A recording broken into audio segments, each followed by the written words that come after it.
Mystery clocks appeared in the first half of the 19th century and were an immediate hit among Paris's high society, as they displayed a pendulum that seemed to function on its own, without the apparent help of any movement.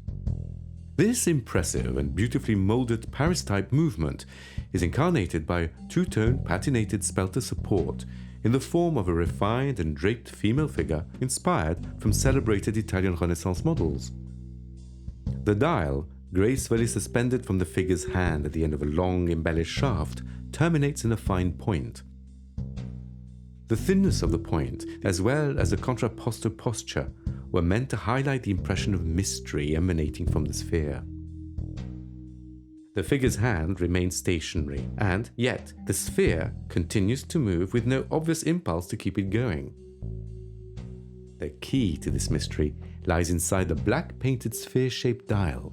It hides the clock's movement, where a Brocco half-roller's escapement of exceptional size interacts with a 9-teeth escape wheel.